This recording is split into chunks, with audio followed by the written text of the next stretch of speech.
आज के टाइम में डाइवोर्स बहुत कॉमन हो गया है।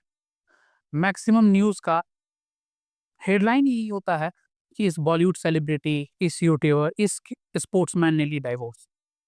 तो आज हम इसी टॉपिक पे बात करने वाले हैं। नमस्कार, मैं एडवोकेट सुकांत कुमार और आप देख रहे हैं विधि ज्ञान। क्या हस्बैंड मेंटेनेंस मांग सकता है अपनी वाइफ से?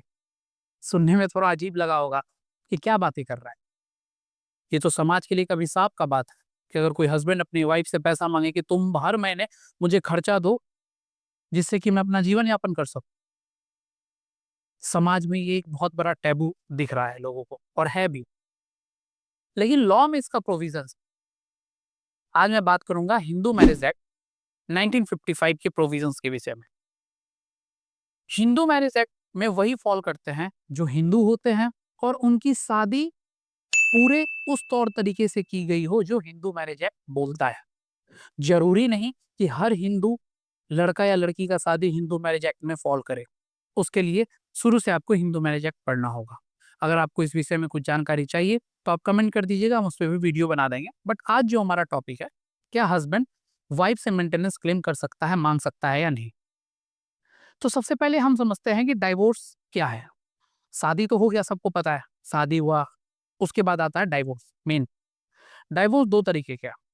एक तो 13A में मेंशन है जिसमें आइदर हस्बैंड और वाइफ कोई भी फाइल कर सकता है और उसमें कई सारे क्लॉजेस हैं, किसी एक क्लॉज के बेसिस पे या दो क्लॉज जब जिस पे आपको करना, कोई एक पार्टी फाइल कर दिया। जो 13B है वो है म्यूचुअल कंसेंट से डाइवोर्स देना। ये बहुत कम देखा जाता है कि लोग म्यूचुअल कंसेंट से डाइवोर्स लेते हैं, लेकिन लेते हैं। समाज में है कुछ लोग जो लेते हैं बट कम लेते हैं।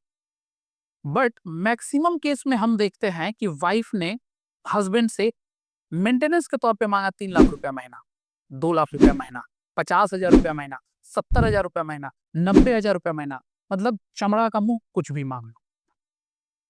क्या हस्बैंड वाइफ जितना मेंटेनेंस चाहती है उतना हस्बैंड दे सकता है? उसके लिए भी एक सुप्रीम कोर्ट का लॉ है, जजमेंट है, जिसमें कि वो बोलते हैं कि जब भी कोई मेंटेनेंस ग्रांट किया जाता है तो उस समय हस्बैंड के इनकम को देखना चाहिए कि हस्बैंड का इनकम क्या है। अब बात है, मैक्सिमम केस में तो वाइफ को एलोमनी या मेंटेनेंस ग्रांट हो जाता है, बट हस्बैंड का क्या? क्या हस्बैंड के लिए कोई प्रोविजंस है?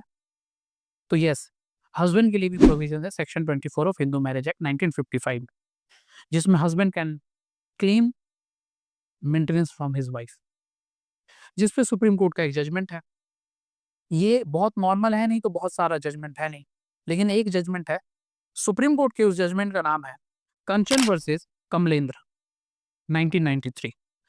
इस केस में सुप्रीम कोर्ट की वर्डिंग है, section 24 entitles not only the wife but also the husband to claim maintenance on showing that he has no independent source of income.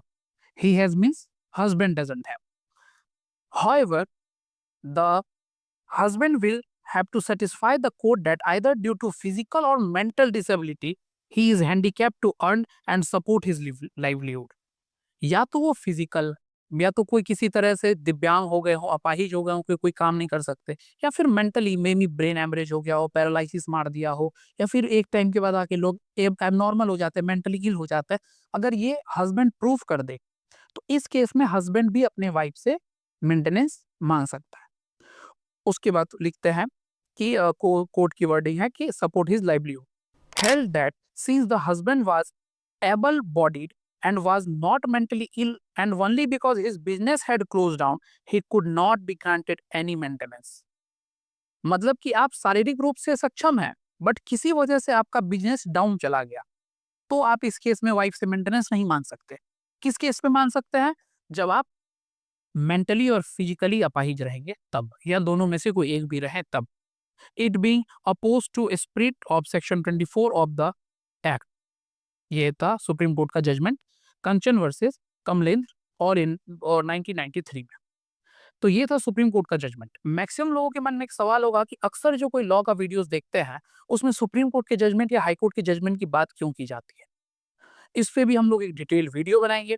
अभी मैं आपको बस ऐसे बता दूं कि सुप्रीम कोर्ट का जजमेंट पूरे इंडिया के लिए एक रूल बन जाता है। पूरे इंडिया के कोर्ट्स पे जितने भी with in the territory of India courts हैं उन सब पे एप्लीकेबल होता है, और जो हाई कोर्ट्स के जजमेंट होते हैं वो पर्टिकुलर उस स्टेट के हर कोर्ट्स पे बाइंडिंग होता है।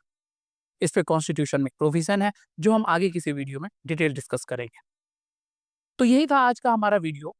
और जो मुझे आपको बताना था कि क्या हस्बैंड मेंटेनेंस मांग सकता है, तो बिल्कुल मांग सकता है। अगर किसी केस में हस्बैंड को लगता है कि ये चीज में आप फॉल कर रहे हैं या फिर आप उस हिसाब से सक्षम नहीं है नौकरी करने को या पैसा कमाने को, तो आप, अगर आपकी वाइफ सक्षम है तो आप बिल्कुल मेंटेनेंस मांगिए। क्योंकि एक तो डाइवोर्स होना नहीं चाहिए कभी, लेकिन अगर हो रहा है तो आप अपने राइट्स को एक्सरसाइज कीजिए। जो आपको लॉ ने राइट्स दिया है, आप उसको लीजिए, एक्सेप्ट कीजिए। तो गाइस, एक और इन्फॉर्मेशन देना था आप लोगों को कि we are planning to make videos on new criminal laws, जैसे बीएनएस, बीएनएसएस और बीएसए बना है, तो उस पर बहुत अभी डिटेल वीडियो नहीं आ रहा है। कई लोगों के मन में एक क्वेश्चन है कि जो आईपीसी में इस सेक्शन में था, बीएनएस में किस सेक्शन में है, इसमें जो डेफिनेशन क्लॉज थे, उसमें जो पनिशमेंट क्लॉज थे, उसमें क्या क्या चेंजेस आए। तो हम लोग अब ट्राई कर रहे हैं कि एक रेगुलर बीएनएस, बीएनएसएस और बीएसए पे वीडियोस बनाए, जिसमें कि पर वीडियो में 4 से 5 section with compare to old ऐप हम लोग बनाए।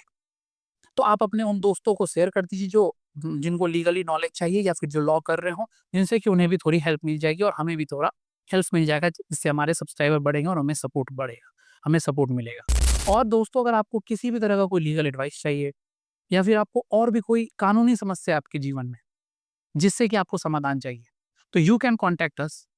हमारे डिस्क्रिप्शन में हमारे इंस्टाग्राम और हमारे फेसबुक का लिंक है, आप उस पर अभी जाके हमें डीएम कर सकते हैं, हमें मैसेज कर सकते हैं आपको क्या परेशानी है। और कुछ दिन में हम लोग एक नंबर शेयर करेंगे जिस पे व्हाट्सएप भी होगा और कॉल भी होगा, आप उस पे भी हमें अपनी परेशानी बता सकते हैं। तो यही था आज के वीडियोस में। उम्मीद है आपको ये वीडियो पसंद आया होगा। पसंद आया हो तो बस हमें सपोर्ट के तौर पे चैनल को सब्सक्राइब कीजिएगा, वीडियोस को लाइक कीजिएगा और कमेंट कीजिएगा, और कोशिश कीजिएगा कि कभी आपके जीवन में डाइवोर्स की स्थिति उत्पन्न ना हो। Thank you so much for watching. Keep watching with ज्ञान।